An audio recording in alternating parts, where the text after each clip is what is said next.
Rim defence academy की अनुभवी team के साथ अपनी तैयारी को बेहतर बनाने के लिए अभी डाउनलोड करें प्ले स्टोर से रिम डिफेंस एकेडमी ऐप। नमस्कार, आदाब, सत श्री अकाल, राम राम सा, खम्मा घणी। मैं शर्मिला यादव रिम एकेडमी के इस यूट्यूब चैनल पर आपका हार्दिक स्वागत अभिनंदन करती हूँ। उम्मीद करती हूँ आप जहाँ पे भी होंगे खुश होंगे, स्वस्थ होंगे और अच्छे से पढ़ाई कर रहे होंगे। तो हमारी जो स्ट्रेटजी की सीरीज है मतलब उसी के अंदर छोटे छोटे हमने बात की थी कि धीरे धीरे हम छोटे कुछ पॉइंट रह जाएंगे तो वो हम लाते रहेंगे, है ना। तो उसी में एक ये जो पॉइंट है जो सबसे ज़्यादा मेरे से क्वेश्चन पूछा जाता है कि मैम हम कितनी देर पढ़ाई करें, कितनी देर सफिशिएंट रहेगा हम पढ़ें और टाइम टेबल हमारा क्या होना चाहिए। फिर कुछ जो मेरी बहनें हैं जो काम घर का काम करना होता है, या फिर कुछ लोग ऐसे भी हैं जो प्राइवेट भी काम कर रहे हैं और पढ़ाई भी कर रहे हैं, तो वो कह रहे हैं कि हम कैसे टाइम को मैनेज करें, कैसे टाइम निकालें। फिर दूसरी बात ये भी आ जाती है कि क्या शॉर्ट नोट्स बनाना ज़रूरी है, शॉर्ट नोट्स बनाएं तो उनमें क्या बातें छोड़ें और क्या बाहर निकालें। ठीक है, तो इन्हीं कुछ पॉइंट्स पे आज हम डिस्कस करने वाले हैं कि क्या छोड़ना है, क्या पढ़ना है, कैसे पढ़ना है, कितनी देर पढ़ना है। तो बात पहले करते हैं कि कितनी देर पढ़ें और हमारा टाइम टेबल क्या होना चाहिए। जितनी देर आप पढ़ सकते हो, मैक्सिमम जितना पढ़ सकते हो उतना पढ़िए। और आपका एग्ज़ाम जैसे कि नज़दीक है तो आप घड़ी को तो अपने पास से दूर ही रखिए, आप पढ़ाई करिए, सिर्फ आप पढ़ाई करिए। ठीक है, इसके अलावा जो आप ये है कि बाहर जब जितना जा रहे हैं, स्पेशली लड़के, क्या कि 2 घंटे पढ़े फिर हम किसी थड़ी पे चाय पीने चले गए या फिर गांव में कहीं दोस्तों के पास चले गए, तो वो चीज़ें आपको छोड़नी पड़ेंगी। स्पेशली इन 2 महीनों में तो स्पेशली आपको ये चीज़ें छोड़नी पड़ेंगी। तो कितनी देर का पढ़ाई करें, आपका एग्ज़ाम 2 महीने बाद ही है जस्ट, तो कम से कम आपको 10 घंटे, क्यों टाइम कम है ना। यदि एक लंबे टाइम से आप यदि पढ़ाई कर रहे होते तो 4 घंटे आपके पास सफिशिएंट होते कि आपके पास 6 महीने पढ़े और आप 4 घंटे पढ़ाई कर रहे हो, कोई दिक्कत नहीं है। पढ़े 2 घंटे सुबह पढ़ लो, 2 घंटे शाम को पढ़ लो, लेकिन अभी तो आप फुली डेडिकेटेड हो अपने टारगेट के लिए, है ना, कि भी हमें ये एग्ज़ाम क्लियर करना ही है। सच में बेरोजगारी के इस दौर में बहुत मारकाट है, बहुत भयंकर कंपटीशन है, तो ज़्यादा से ज़्यादा टाइम आपको इसको देना है, ज़्यादा से ज़्यादा टाइम आपको रेस्ट करना है। तो इसलिए आप अपना टाइम इधर उधर ख़राब मत कीजिए, है ना। सोशल मीडिया से जितना हो सके दूर हो जाइए। व्हाट्सअप है, फेसबुक है, इंस्टा है, जितने भी आपके चल रहे हैं वो सारी चीज़ें आप बंद कर दीजिए। कई बार ये होता है कि मैंने कह दिया कि 10 घंटे पढ़ाई करनी है, एक दिन आप पढ़ोगे, दूसरे दिन छोड़ दोगे। सबसे जो ये होता है पढ़ाई के दौरान कि 5 घंटे आप पढ़ लिए, फिर आप कहोगे कि मुझे रिलैक्स होना है, फिर आप बाहर चले गए 5-7 मिनट के लिए आप सोचते हो, लेकिन आप 2-3 घंटे लगा देते हो, या आधा घंटा तो कम से कम लगा देते हो। कोई ऐसी चीज़ मिल गई आपको दिमाग ख़राब करने वाली, बाहर इन द सेंस घर से भी बाहर है और पढ़ाई के माहौल से बाहर, यानी कि सोशल मीडिया पे भी है।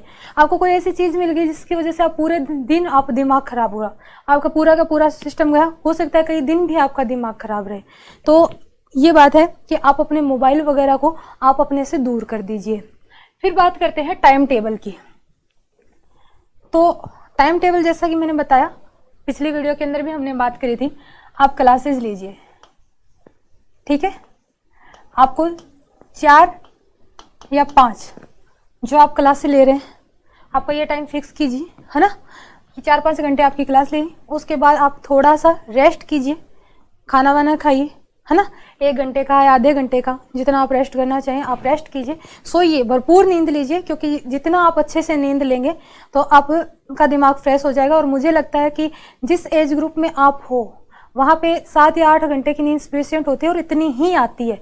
ऐसा तो है नहीं कि आप कुंभकर्ण हो और आप सोए ही रहते हो। तो मुझे नहीं लगता कि कोई भी ऐसा है कि 8 घंटे से ज़्यादा कोई सो रहा है, वो पड़े रहना वो नींद नहीं है। बाकी अपना लक्ष्य इस तरह से डिसाइड करो कि हाँ मुझे प्राप्त करना ही है, आपको नींद आएगी नहीं एक्स्ट्रा। आप उस चीज़ों को मैं जैसे आपको आज बताने वाली हूँ कि आपको कैसे करना है, इस पॉइंट के अंदर हम डिस्कस करेंगे। तो जो काम कर रहे हैं और जो नहीं कर रहे हैं वो इस पॉइंट तक यहाँ पे रुके रहेंगे और सुनेंगे, है ना, अच्छे से। तो अपना टारगेट ही ऐसा बना लो ना कि मुझे क्लियर करना ही करना है। 2 ही तो महीने की बात है, सिर्फ 60 दिन आपके जो बेरोजगारी का ठप्पा है वो दूर करने वाला है। तो ज़्यादा इसमें टेंशनबाजी की ज़रूरत ही नहीं है, कुछ टेंशन लेने की ज़रूरत ही नहीं है। 60 दिन आपकी ज़िंदगी बदलने वाले हैं, है ना। तो आपको बेरोजगार से एक सरकारी जॉब दिलाने वाले हैं ना। तो टाइम टेबल में आप 4 से 5 घंटे आप अपनी क्लास लेंगे और उसी दौरान अपने क्या करेंगे, नोट्स बनाएंगे, फिर रेस्ट करेंगे और फिर इन क्लास जो आपने लिए अपने नोट्स का रिवीजन करेंगे। ठीक है, नोट्स का रिवीजन करेंगे और उसके बाद जो आप लोग का रीजनिंग सब्जेक्ट है उसकी 1 या 1.5 घंटे, जो मैंने आपको 30 से 40 क्वेश्चन आप जो आप जितनी आपकी एफिशिएंसी है, जितनी आपकी योग्यता है या जितना आपको में पावर है, आप उस आधार पे 30 क्वेश्चन तो अपने कम से कम है। इसके अलावा आप 50 तक की इसकी प्रैक्टिस कर सकते हो, ये आप करोगे। ठीक है, उसके बाद जो आपको मैंने रेफरेंस बुक बताई थी, जो अपने पिछली वीडियो में डिस्कस कर चुके हैं, यहाँ पे हम उनका नाम नहीं लेंगे, तो आप उनसे अपने जो टॉपिक पढ़े हैं वो आप कवर कीजिए। ठीक है, मेरे पास ये आपका सिलेबस है। आप वो टेंशन में आ रहे होंगे, इतना बड़ा सिलेबस है, हम क्या करें। ठीक है, मैंने टॉपिक गिने, पता है कितने हैं? 163 प्लस सी करंट अफेयर। ठीक है, यानी कि समसामयिक घटनाएं। अब आपके पास दिन कितने हैं? 60, यानी कि आपके पास टोटल जितने टॉपिक है ना, ये सारे के सारे 163 ही टॉपिक हैं, एक एक गिने तो। ठीक है, 163 टॉपिक 60 दिन, एवरेज कितनी आ रही है पता है? 2.7, यानी कि एक दिन में आप 3 टॉपिक भी करते हो तो लास्ट के 7-8 दिन आपके पास बचते हैं। तो बहुत बड़ा सिलेबस नहीं है, भारी भरकम सिलेबस नहीं है ये। सिर्फ आपको 3 ही टॉपिक यदि अच्छे से कर लोगे तो भी बहुत अच्छा है। तो बाकी ये है कि आप इस हिसाब से चलते रहे ना, आप रिवीजन पे रिवीजन कीजिए। जितनी बार आप रिवीजन करोगे उतनी ही आपकी एफिशिएंसी बढ़ती जाएगी, उतनी ही नेगेटिव आप कम करेंगे। ठीक है, तो ऐसे कोई सब्जेक्ट के ऐसे टाइम टेबल की जरूरत नहीं है कि 5 से 7 आपको रीजनिंग ही पढ़ना है, 6 से जो 8 है वो ये करना है, ऐसा कुछ नहीं है। आपका जो मन करे उस टाइम वो सब्जेक्ट पढ़िए, लेकिन चारों सब्जेक्टों को इक्वली टाइम दीजिए। ठीक है, और सबसे बड़ी बात, आपको ये टॉपिक है 23 प्लस 9, ये 32 जो टॉपिक है, सिर्फ 32 टॉपिक। कौन से? रीजनिंग और कंप्यूटर। रीजनिंग और कंप्यूटर में जो आपके सिलेबस के अंदर दिए हैं सिर्फ 32 टॉपिक दिए हैं, और 32 टॉपिक आपको नंबर कितने दिला रहे हैं? 60 नंबर दिला रहे हैं।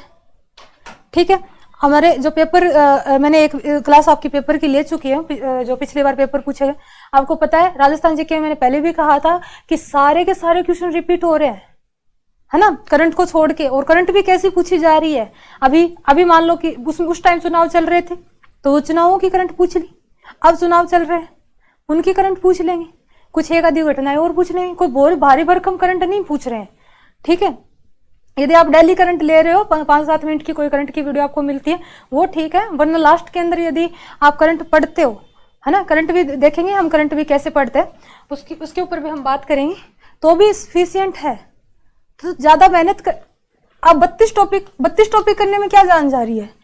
एक दिन में एक टॉपिक करो, 32 दिन के अंदर 32 टॉपिक करो। ऐसे करो कि उसमें से कुछ भी पूछ लो आपसे, है ना। तो ज्यादा इतनी टेंशन लेने की जरूरत ही नहीं है अभी कितनी देर पढ़े, टाइम टेबल क्या होना चाहिए, बस टाइम वेस्ट करना छोड़ दीजिए। टाइम वेस्ट करना छोड़ दो, कितनी देर पढ़े, क्या पढ़े, सब कुछ उत्तर मिल जाएगा। और सिलेबस इतना नहीं है, आप 10 घंटे पढ़ोगे ना, 1 महीने के अंदर आपको ये लगने लग जाएगा बस इतना ही सिलेबस था। ठीक है, ज्यादा सीरियस मत हो, टेंशन लेने की जरूरत नहीं है, बस इतना ही सिलेबस है। ठीक है, अब बात करते हैं हाउसवाइफ और जो मेरे भाई बहन काम कर रहे हैं वो कैसे टाइम निकाले। तो 4 से जो 5 घंटे हैं, 4 घंटे मान लो आप, 4 घंटे तो आप अपने लिए सेपरेट निकालिए, चाहे सुबह निकालिए, शाम को निकालिए, या सुबह शाम करके या दिन में करके 4 घंटे आप अपने स्पेशल निकालिए, जिसके अंदर आप क्लास लेंगे और नोट्स बनाएंगे। ठीक है, वो आपके स्पेशल वो अलग से निकलनी चाहिए। फिर आप काम कर रहे हैं, कोई आपने अभी क्लास ली है, जैसे आपने एक क्लास ली सुबह, जैसे 6 बजे आप उठते हो, मतलब 5 बजे आप जैसे उठते हो और 6 बजे से आपके घर का काम करना शुरू होता है ना।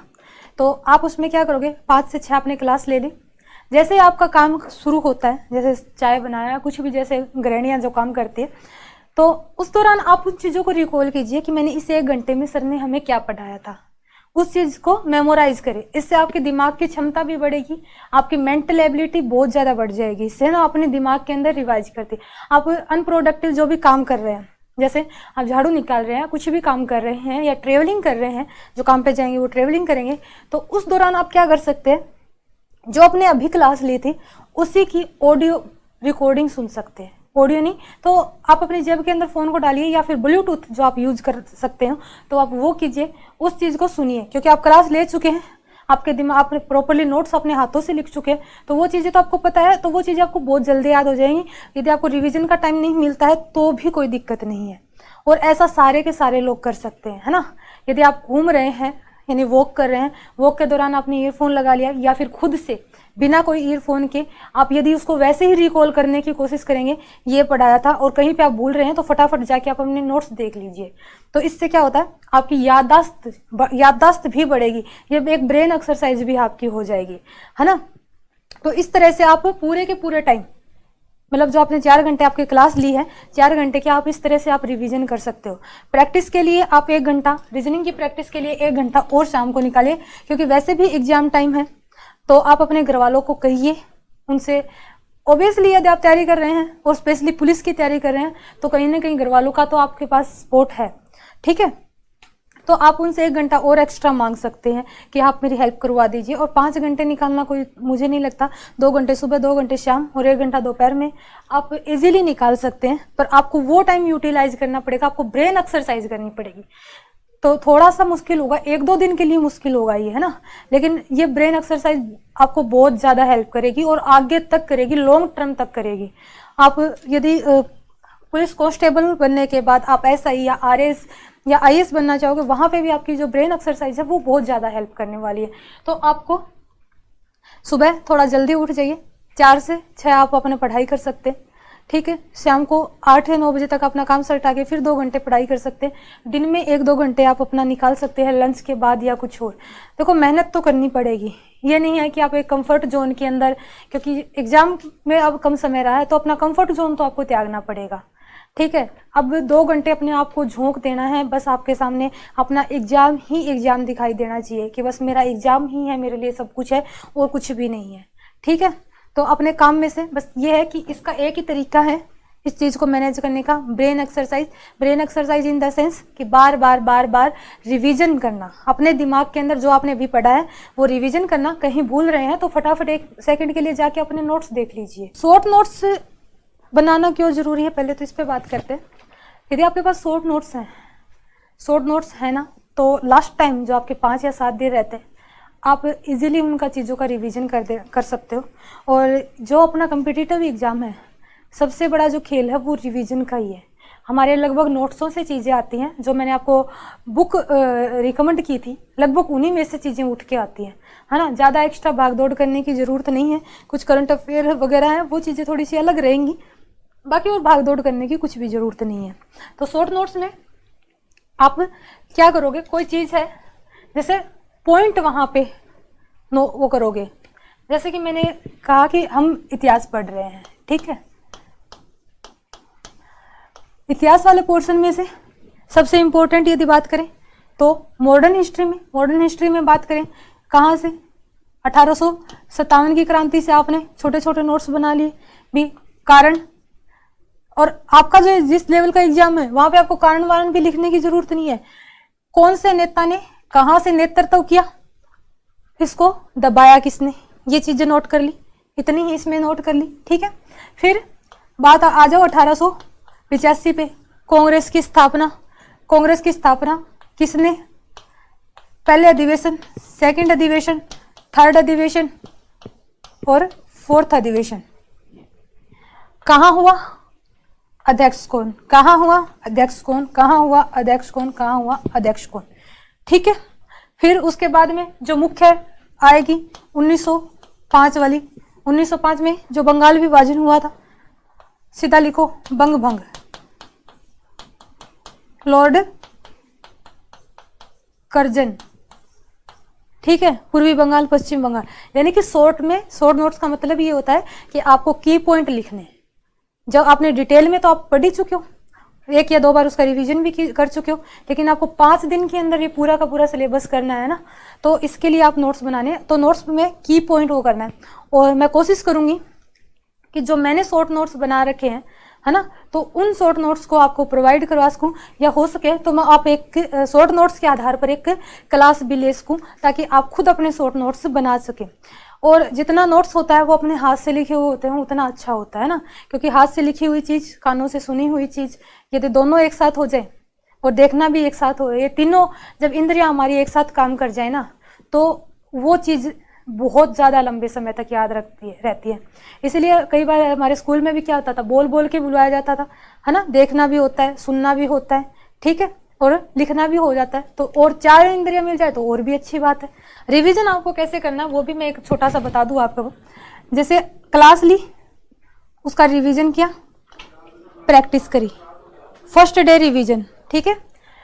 फिर इसका जो रिवीजन है नेक्स्ट डे एक बार क्लास शुरू होने से पहले एक बार और कर लीजिए, ठीक है, थोड़ा सा एक रिवीजन कर लिए। फिर इसको एक 7 डे रिवीजन, फिर इसको 1 मंथ का रिवीजन, और फिर एग्जाम से पहले जब आप 1 मंथ वाला रिवीजन करो तब आप अपने शॉर्ट नोट्स भी साथ में बना लेना, ठीक है। बहुत सारे बच्चे जैसे लिख लिख के याद करने की आदत होती है, तो लिख लिख के जो बच्चे याद करते हैं उनको पता होगा कि हम जब याद करते हैं तो हम सिर्फ की पॉइंट लिख रहे होते हैं उनमें, ऐसे नहीं है कि हम पूरी की पूरी लाइन लिख रहे होते हैं, है ना। तो की पॉइंट हम उसके अंदर लिख रहे होते हैं, तो की पॉइंट ही लिखने हैं शॉर्ट नोट्स के अंदर। तो आपका एक 24 घंटे के रिवीजन, एक 7 दिन का रिवीजन और 1 मंथ का रिवीजन, और लास्ट में एग्जाम से पहले वाला रिवीजन तो मस्ट है ही है ना। तो वो ऐसा आपको रिवीजन के लिए आपको टाइम निकालना पड़ेगा। फिर है कि इतना बड़ा सिलेबस है, क्या कोई सब्जेक्ट छोड़ा जा सकता है? कितना बड़ा सिलेबस है सच में, सिर्फ 163 टॉपिक, एवरेज 3 की भी नहीं आ रही, तो कोई बहुत बड़ा सिलेबस नहीं है। फिर भी यदि आपका कोई टॉपिक, कोई सब्जेक्ट वीक है, तो कई कहेंगे कि साइंस वीक है, तो साइंस तो बिल्कुल नहीं छोड़नी है। जैसे कुछ पार्ट है जिनके क्वेश्चंस बहुत कम आते हैं, जैसे कि इकोनॉमिक्स वाला पार्ट है। राजस्थान की इकोनॉमी की बात नहीं कर रही मैं, राजस्थान की इकोनॉमी में उद्योग वाले क्षेत्र जो पार्ट है उसके अंदर से खूब क्वेश्चन आते हैं। जैसे इंडिया की इकोनॉमिक है, इसके अंदर अलग से दे रखी है अर्थशास्त्र से संबंधित सामान्य जानकारी। ये एक आधे कुछ टॉपिक हैं जो आप छोड़ना चाहो, क्योंकि इकोनॉमिक्स वैसे ही दिमाग भारी कर देती है। ऐसे कोई एक आधे टॉपिक है तो वो आप छोड़ सकते हो, जिसके अंदर आपका दिमाग नहीं लग रहा है बहुत ज़्यादा, है ना, तो वो एक आधा कोई टॉपिक छोड़ सकते हो, कोई ज़रूरी नहीं है कि उसी से क्वेश्चन आए। तो लेकिन सारा सिलेबस नहीं छोड़ना है, और बिल्कुल ही नहीं छोड़ना। 3 की एवरेज नहीं आ रही, आपका इजीली हो जाएगा यदि आप टाइम वेस्ट करना छोड़ दोगे ना। कितनी देर पढ़े, कितनी देर नहीं, सिर्फ टाइम वेस्ट करना छोड़ दो। टाइम वेस्ट करने छोड़े, कोई भी एग्जाम हो, ये क्या कोई भी एग्जाम हो, बहुत आसानी से निकल जाएगा। वो टाइम वेस्ट आप सोशल मीडिया पे करते हो, यूट्यूब पे शॉर्ट्स देखने में या इंस्टाग्राम पे रील देखने में ज़्यादा टाइम वेस्ट करते हो, तो वो चीज़ें छोड़ दो। बाहर जाना, बहुत ज़्यादा बाहर जाना छोड़ दो, काम से ही बाहर जाओ तो फिर थोड़ी देर में ही वापस आओ, जल्दी से जल्दी जितना हो सके रिलैक्स करो। बाहर की जो यात्राएँ हैं वो आप एक बार के लिए बंद कर दीजिए, और बहुत ज़्यादा फ़ोन कॉल्स वगैरह ये चीज़ों को आप एक बार के लिए बंद कर दीजिए। मित्र मंडली यही मिल जाएगी 2 महीने बाद, कहीं नहीं जाने वाली। आप अच्छे से तैयारी करोगे तो सब कुछ यहीं मिल जाएगा, कोई टेंशन वाली बात नहीं है, ठीक है। आप खुश रहिए, तैयारी करते रहिए, तो फिर मिलेंगे नेक्स्ट वीडियो में। धन्यवाद। रिम डिफेंस एकेडमी की अनुभवी टीम के साथ अपनी तैयारी को बेहतर बनाने के लिए अभी डाउनलोड करें प्ले स्टोर से रिम डिफेंस एकेडमी ऐप।